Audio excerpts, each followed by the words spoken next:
Hare Krishna. Today we will discuss the song by Bhaktivinoda Thakur, Gopinath, Mama Nivedana Shuno.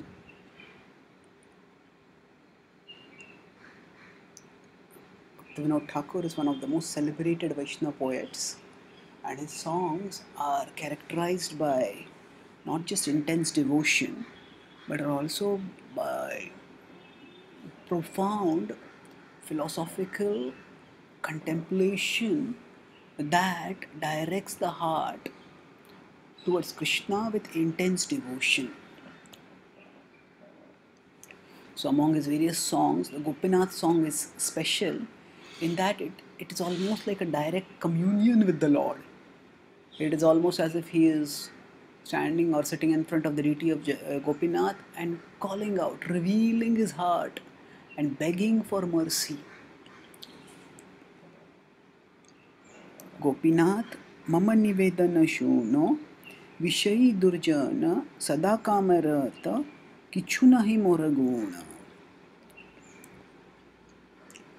O Lord Gopinath, please hear my petition. Now, when a devotee goes to the Lord, the devotee goes in a mood of humility because Krishna is so great, is infinite. I am so tiny, I am infinitesimal.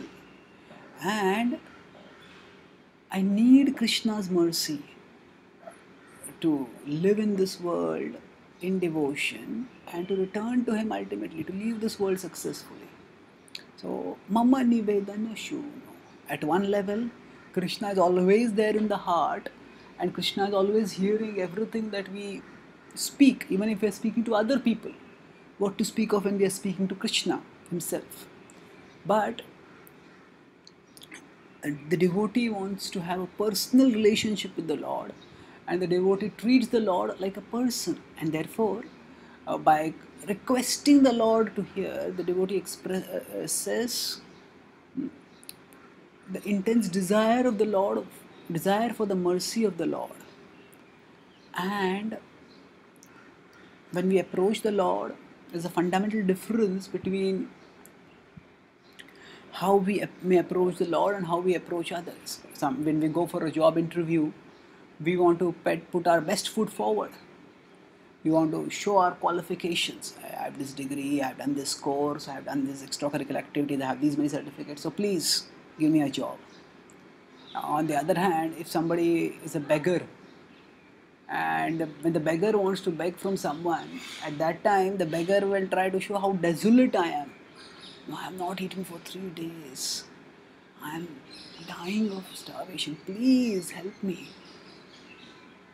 So, if a beggar goes with a nice big feast of say chocolates and rasgullas and cakes in his pouch, and they're protruding out of the pouch, and then the beggar begs for food and says, "I have so much. Give me something." Why should I give you?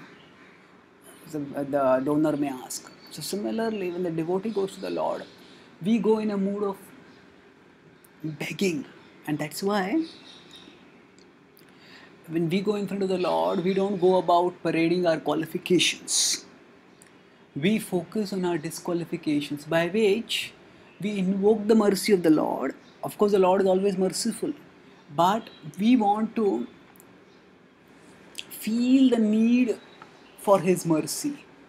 So, telling about our desolate position is not so much to inform the Lord, but to remind ourselves so as to intensify our call to Him, so as to feel the need for Him and thereby call fervently for Him.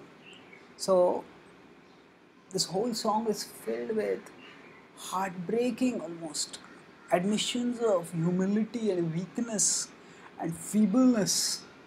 And these admissions actually give admission to the grace of the Lord. Otherwise, our confidence in our own abilities blocks away the mercy of the Lord. So, admission of our weakness gives admission to Krishna's strength into our heart. So, here he is praying, Vishayi Durjana sada kamarat, vishayi durjana. I am a sense gratifier. I am a bad person. Durjana, sada kamarat, always filled with lust. And kichu nahi mora guna. I have no qualities. The Bhaktivinoda Thakur is a person of the highest morality. In fact, his integrity was such that even the British government trusted him and gave him many challenging responsibilities on delicate issues because they trusted his integrity and his competence.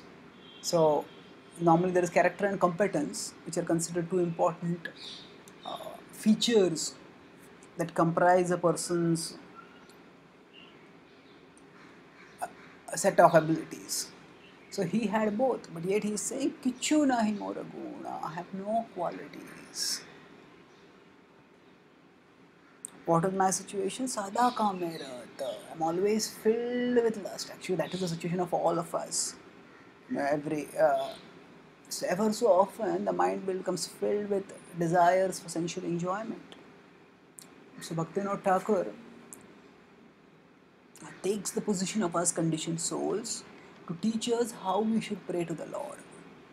And he is not in this situation, but he, just as the Lord descends from the spiritual world to the material world to elevate us, similarly the great Vaishnavas descend from the Uttama platform to the lower levels, not in terms of their doing lower grade activities, but in terms of being able to communicate with conditioned souls. So here he prays, he comes down to the level of our conditioned souls in such prayers, and he prays on our behalf, thereby teaching us how to pray.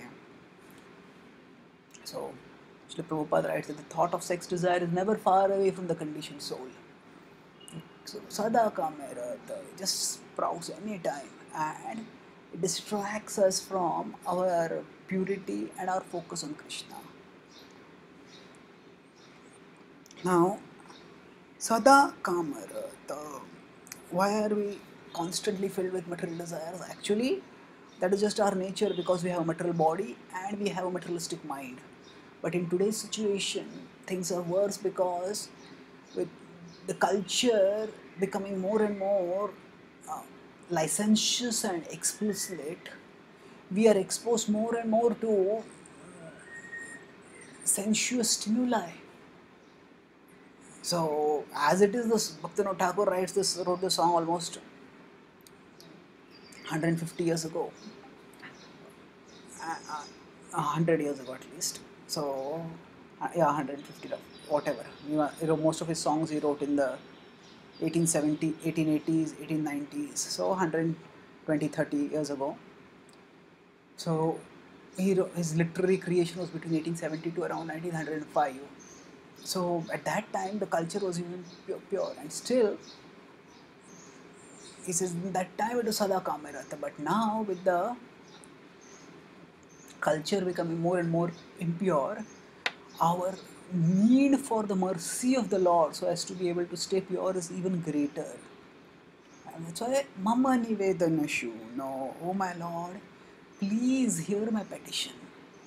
So actually, he has not made any request till now. Normally, when people go to the temple, primarily of what they do is go with a shopping list. Please arrange for this, arrange for this, arrange for this. So now here he's saying I make a petition, but in the petition he's not asking for things, he's primarily revealing his plight. And after revealing his plight, then he continues on to eventually ask something, to petition the Lord. So he says, now because in the previous verse he's talked about how I am Sada Kamerat and I have no qualities. So now does that make one hopeless? Yes, we are fallen, but we are not hopeless because Krishna is our hope. And that is talked about in this verse. Gopinath, Amar Bharasa Tumi, Tomar Charane, Loinu Sharana, Tomar Kinkurami. So he says, Amar Bharasa Tumi.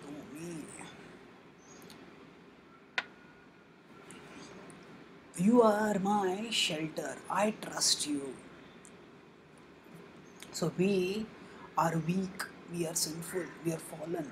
But Krishna is strong, Krishna is pure, Krishna is supremely elevated, eternally liberated, and He can liberate us.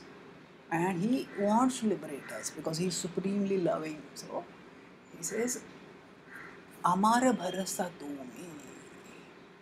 I, you are my faith, you are my shelter. So we may be hapless, but we are never hopeless. Hapless is often thought to mean helpless, but hapless actually means unfortunate. So we are definitely unfortunate because we have become disconnected from Krishna. But we are not hopeless because Krishna is our hope. Amar bharasa tumi, tomar charana, loinu sharana. So your beautiful feet, I take shelter of. Now, what does taking shelter of Krishna's lotus feet mean?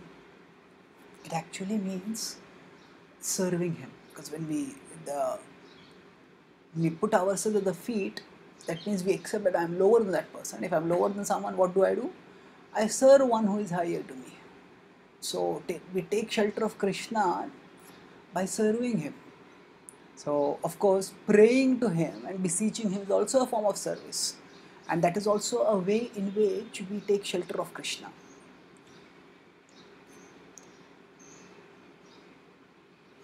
Sharana, taking shelter, elsewhere Bhaktivinoda Thakur explains how it has 6 elements.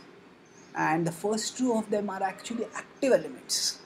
Anukulyasya sankalpa pratikulyasya varchanam. So surrender is not just passive, raise your hands and give up everything. Surrender is actually active. Do that which is favorable for bhakti and give up that which is unfavorable for bhakti. So loinu sharana. So we can take shelter at each moment when we are exposed to some sensory stimuli. By turning away from the stimuli, we are taking shelter of Krishna. Pratikulyasya varjanam. That's what we are doing. And when we have opportunity to engage in some devotional activity, we try to absorb ourselves and we turn ourselves fully into it and turn away from the other distracting things. That is also how we are surrendering to Krishna. Anukulyasya sankalpa is what we are doing at that time. So, Tomara Kinkora Ami. We are Krishna's parts. No, we should be apart. We should not be apart. Apart means separated from Him. Apart means we are his connected beings and we should stay connected to Him. So by praying to Him and by serving Him, we become a part and we end our life of being apart. So Tomara Kinkora, I agree that I admit, I declare that I am your part, my dear Lord. Kinkara. So actually the word Kinkara is separated in Sandhi Vigraha. Kim karoti iti kinkara. Kim karoti means what should I do? So a servant basically asks the master, what should I do? And does accordingly.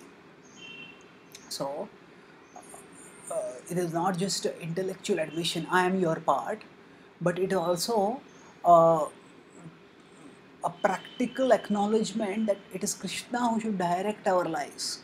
That we ask Krishna, what should I do? Kim karoti? Tomara kinkora ami. Oh my dear Lord, I am your part and I take shelter of you. You are my protector. I have faith in you. So the first stanza stated that how regrettable my plight is. Please hear my petition. And the second sentence is, yes, but you are my hope. So a beggar admits that actually I'm so poverty stricken, I'm so miserable. And then he says that you have, O donor, you have the capacity to relieve me. But now here he's talking about I have faith in you. So that's what he's talking, Bhaktivinoda Thakur is saying over here. And then now the Lord may say that actually there are so many processes of elevation. There is karma, there is jnana, there is bhakti. You can elevate yourself by all those. So Bhaktivinoda Thakur says no. Gopinath केमोने शोधिबे मोरे ना जानी भक्ति कर्मे जडमती पोरेची संसार घोरे. Kemone shodibe more. What is going to be my destination? How will I be elevated? Na jani bhakti. So a devotee never feels that I have devotion. A devotee always feels that actually I am lacking in devotion. I don't even know what is devotion. Na jani bhakti. Chaitanya Mahaprabhu said that if I had devotion, then in separation from Krishna, I would not even be alive. The very fact that I'm alive means that I have no devotion for Krishna. So, the extraordinariness of devotion is that those who have little devotion feel that they have a lot of devotion. Those who have no devotion actually feel they have a lot of devotion. Those who have a lot of devotion feel that they have no devotion. Why? Because those who have little devotion often consider devotional advancement also as another accomplishment. Yeah, I got wealth, I got marks in my exams, I got position and promotion in my job. So similarly, now I have advanced in devotion also.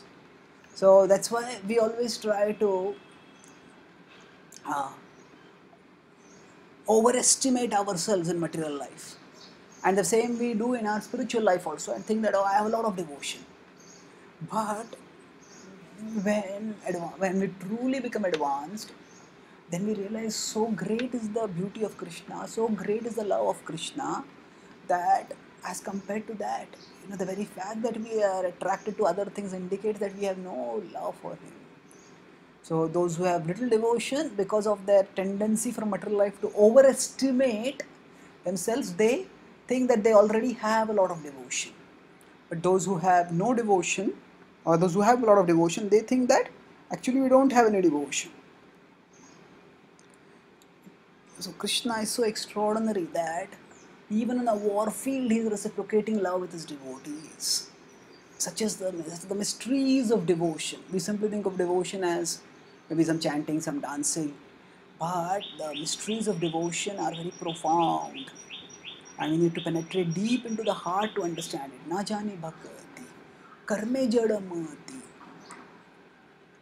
And it says that most of the time, what am I doing? I am caught up in, my consciousness, mati, is caught up in karma, in just materialistic activities. Jada, in dead matter, it's obsessed. And because it is obsessed like this, karma jada mati, so porechi samsara ghore, in this terrible material existence, filled with constant misery, threefold miseries of adhyatmika, adibhautika, adivik, the fourfold problems of janma, mrityu, jara, vyadhi. Samsara ghore, in this terrible existence, porechi, I have fallen. Actually, we fall not because somebody pushes us into it, it is because we follow the lead of our own material desires. So our material desires are not leaders, they're misleaders. And suppose there is an open well which is deep and dark and dangerous, and then somebody just walks into that well, what will happen? They will just fall. So like that, our desires are what cause us to walk into the deep dark well of material existence. And that's how porechi samsara ghore. So here Bhaktivinoda Thakur says that actually the implication is, this is continuation of Mama Nivedana Shubha. Please hear my petition. My petition is that who will deliver me, although it's not mentioned who it is, who will deliver me except you. Of course, it's mentioned by saying Gopinath, by calling out to the Lord, Gopinath. So it's a personal prayer, and we see that emphasis of a heart-to-heart prayer from the Lord to the devotee by his repeatedly invoking the name of the Lord in each stanza at the start. So just as Gajendra, he called out to the Lord helplessly, realized that actually I have no help except for you. So similarly, he is saying, what help is there for me? Now, normally we say that we require devotion to call out to the Lord. But if I say, Bhaktivinoda Thakur says, I don't even have devotion, therefore my only hope is your mercy. Of course, hoping for Krishna's mercy is also an indication of devotion. Because those who don't have devotion won't even have faith in Krishna's mercy and won't ask for his mercy. But as we discussed, is the mystery, the magic of devotion, that a devotee feels I have no devotion. So I have no hope except for you, my dear Lord. Otherwise, because of my materialistic consciousness, I have fallen into this miserable material existence. Porechi samsara gore. Now, then he says that, okay, goes on describing further the plight of how I have fallen into this miserable material existence. Gopinath सकली तोमार माया नाही मम बल ज्ञान सुनिर्मल स्वाधीन नहीं एकाया. So now he is emphasizing that even when I have fallen in Maya, that doesn't mean I have fallen out of your reach. When I have fallen to samsara, porechi samsara ghore, somebody may say that, oh, you are not in my jurisdiction. It's like, say, if say some Indians are caught in some country where a war is going on, and the Indian government wants to get them out, but it has no jurisdiction in that particular country, and that's why the citizens over there can't be rescued. Often, the protectors in this world have some limited jurisdictions. So, is it that when we fall into the Ghora Sansar, we have fallen out of Krishna's jurisdiction? No, he says, Sakali Tomar Maya. So, by falling into material existence, into the illusion created by Maya, that does not make me fallen out of your jurisdiction, Krishna, because this Maya is also your energy. Sakali, whatever form of illusion that might be there in this world, it is all Tomar Maya, it is all your illusory energy. And he goes on describing how that illusory energy has bound me. The first line emphasizes that actually you still have the capacity to rescue me because it's your illusory energy, O Gopinath. And the remaining lines talk about how I don't have the capacity to rescue myself. Nahi mama bal. So I don't have strength. Now, of course, Bhaktivinoda Thakur had a very sickly body, and it is remarkable how he was able to do so much despite being troubled by many different sicknesses at different times. But he's not exactly referring to physical strength over here. He's talking about the strength of willpower, the strength of determination to do the right thing, to give up temptation and to cultivate devotion. So he says, I don't have that. Nahi mama bal. Jnana sunirmala. So actually, if our knowledge is pure, then we will understand that serving Krishna is our best interest and serving Maya is our worst interest. We will get nothing but trouble by serving Maya. But to the extent our knowledge is not sunirmala, it is mala. To that extent, our perception gets distorted. So Krishna explains in the Bhagavad Gita that lust has 3 sitting places. And interestingly he says, Indriyani mano buddhir. That lust is situated even in the intelligence. Of course, the senses, the mind and the intelligence. So now, actually, we normally have to use our intelligence to go beyond illusion. But Krishna says that lust is hijack even our intelligence. And that's why it's not possible for us to come out of illusion by just by the strength of our own intelligence. We need Krishna's intelligence. We need scriptural revelation coming through Guru Sadhu Shastra, through Guru and Sadhu. Then that spiritual intelligence counters our material intelligence. So here is saying, Jnana sunirmala. I don't have any pure knowledge. And because of that, I cannot do anything, my dear Lord. Sunirmala. I need pure knowledge, but I don't have it. And Swadhin nahi ekaya. So actually this body is not in my control. There is this body, or to speak of controlling other things, I can't even control my own body, O Lord. So we may think that I'll be a controller, I'll be a boss, I'll have so many people obeying me. But the reality is that when, for example, the call of nature comes, now we just have to practically sarva dharman parityajya, run to respond to the call of nature. When sometimes even the basic activities we're not able to do. If uh, if I get some ulcer, now then even speaking becomes painful. I take speaking so much for granted, but I will not be able to speak. Sometimes we get insomnia, and actually sleeping is the least exerting activity. In fact, we sleep so that we can overcome the exertion that happens by other activities.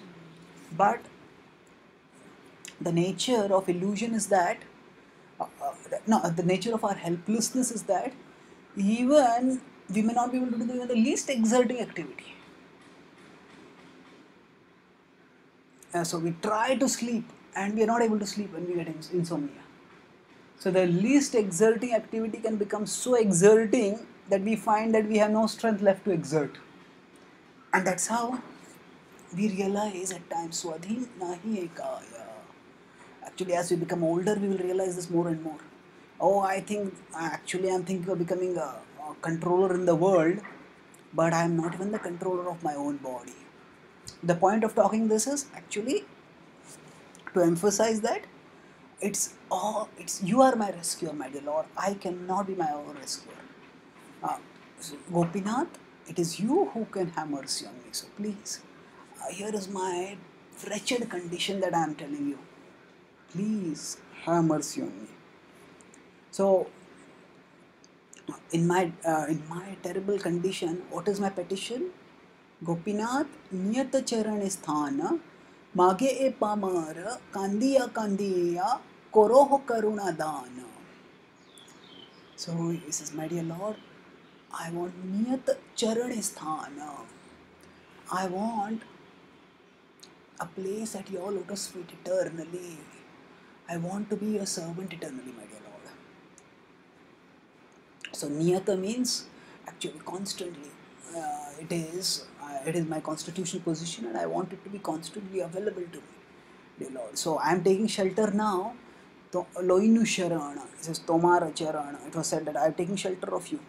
But the nature of the mind is that it keeps wavering. And now we take shelter, and after some time, we give up that shelter and turn away towards Durashraya. We take bad shelters, the shelters which leave us shelterless, shelter of materialistic things we take. So he says, I want to come out of this whole world of illusion where we get distracted again and again from the real shelter and we get caught in the false promises, the betraying, treacherous, false shelter. So Gopinath, a constant shelter at your lotus feet I beg for. Mage e pamar kandiya kandiya. Now, attaining the Lord's feet is something which is very exalted. The Lord may ask, what is your qualification for this? So he says, E pamar, actually I am a pauper. I am completely penniless. The Bhaktivinoda Thakur was a respectable person, a magistrate. He was not penniless materially. But he's saying that in terms of qualifications for attaining your shelter, my dear Lord, I am pamar. And to the extent we also realize, Krishna, all my big achievements, even if I do achievements in devotional service, they are useless as far as attaining you is concerned. And my devotional accomplishments will not be able to help me gain your shelter. It is by rendering devotional service to Krishna, if I absorb myself in Him and I develop attraction to Him and I want to offer myself to Him, only then those services will help us. So our devotional accomplishments are not bad. We can accomplish and we should try our best to accomplish wonderful things in Krishna's service. But it is not those things that will take us to Krishna. It is our desire to go to Krishna that should result in those things. So what is important is that the various services we perform, that they increase our inner absorption, not that they increase our outer ostentation of our devotion. I'm a palmer, so therefore, because I'm penniless, Kandiya, Kandiya, my dear Lord, I lament, I cry, I grieve, Kandiya, Kandiya. And what can I do? Korohe Karunadana. So, I cannot make any bargain with you, my dear Lord, because I have nothing to offer to bring in the bargain. I am simply asking you to give a donation. Koroho Karunadana. Why should you give me a donation? Why should you give me the gift of a place at your lotus feet? Because you are Karuna, you are merciful. So it is your mercy that I am depending on. It's your mercy that I am begging for, begging to, so that I can attain you. Koroho Karunadana. And then says Gopinath. Now the Lord may ask, but how can you ask for something like this? Just you have no qualification and still you are asking for donation? How can I give like this? He says, my dear Lord, you have done it to the past also. There are precedents. And I am not demanding something which is unprecedented, my dear Lord. He says, Gopinath, tumi to sakali paro, durjane tarite, tomara shakati, keache papiraro. Gopinath, he says, tumi to sakali paro. Actually, you have delivered everyone.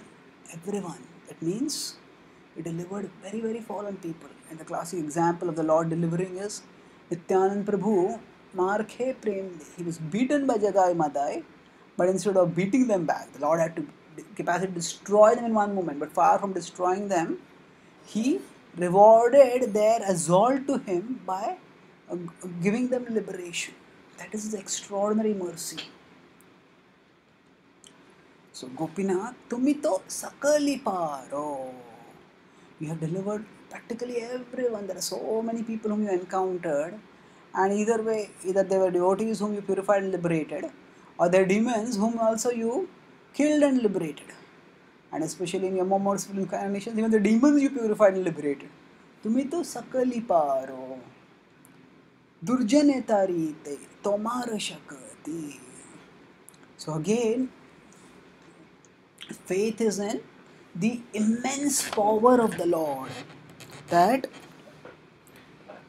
yes, there are many people who are very sinful, but Tomara Shakati, your strength is far greater than the strength of your compassion is far greater than the strength of the demon's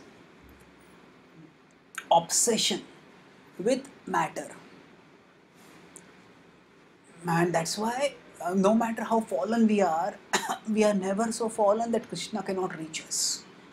His power is always greater than our weakness.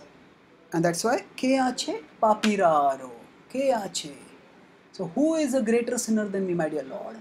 Now this is not an expression of false ego, saying that actually, my dear Lord,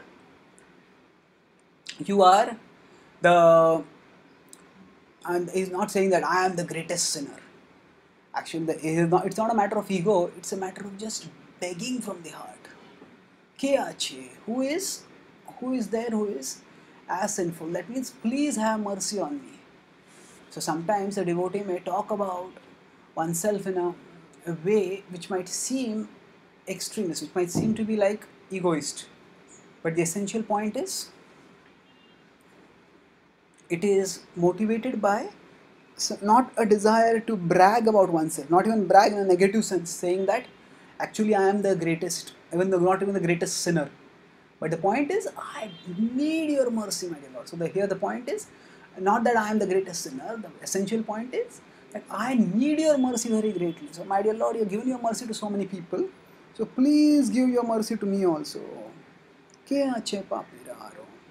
So now when we talk about the Lord's heroic deeds, especially his heroism of in compassionately delivering others. So by that, what happens is, He enables us, his heart softens. His heart is always soft. But when he sees us remembering his chivalrous deeds, his chivalrous compassionate deeds, that attracts him to us. That softens his heart and attracts his attention to us more, and then he delivers his mercy to us. So he therefore is saying, please, you have delivered so many people, please deliver me also. And then Gopinath तुम्ही कृपा पाराबार जीवेर कारणे आसिया प्रपंचे लीला कोइले सुबिस्तार गोपीनाथ तुम्ही कृपा पाराबार. So actually you are immensely, infinitely merciful. And it's not just that you have delivered a few demons here and there. Actually, the whole purpose of your descent to material world is to deliver. So, Tumi Kripa Parabara is so merciful that the Lord, the king doesn't have to come to a prison. But the king comes to the prison for what? Simply to benefit the prisoner. So like that, Krishna comes to the prison of material existence to deliver us. And when he is coming, what does he do? It's interesting, Bhaktivinoda Thakur here is not talking about Krishna's descending to this world to kill the demons and to re-establish dharma. Yes, that is there. But he's focusing not on Gita 4.7 or 8, he's focusing on Gita 4.9. Many times when people talk about the descent of the Lord, in general Hindu community they talk about yada yada hi dharmasya and paritranaya sadhuna. Yes, Krishna descends whenever there is adharma. So he establishes dharma by killing the demons and protecting the devotees. Yes, that is true. But that is what he does in the material world. So then after that what happens? Now 4.9 says the real purpose. Actually, Krishna comes to descend to make order in this world. But what is the purpose of establishing dharma in the world? The purpose of establishing dharma in the world is to establish us in dharma, and the goal of spiritual life is to make spiritual life our goal. To make spiritual life our goal means to enable us to return back to the spiritual world where we will live spiritually eternally. So 4.9 is what Prabhupada would quote much more than 4.7 or 8. 4.9 in the Gita is Janma karma chame divyam evam yo vetti tattvataha tyaktva deham punarjanma naiti mameti so Arjuna. So those who understand my activities, in truth they will become so attracted to me, they'll fall in love with me. They will understand what a beautiful Lord is he is. How can we not love him? And therefore by loving him, they will return back to him. So he's saying, Bhaktivinoda Thakur here, that what is your mercy on the living entities? That you come to exhibit these wonderful pastimes. Jivera karane asiya prapanche. Yes, you come to this prapancha, this material existence, for the sake of the jivas. But what do you do for the jivas? Leela koile subistar. Perform elaborate pastimes.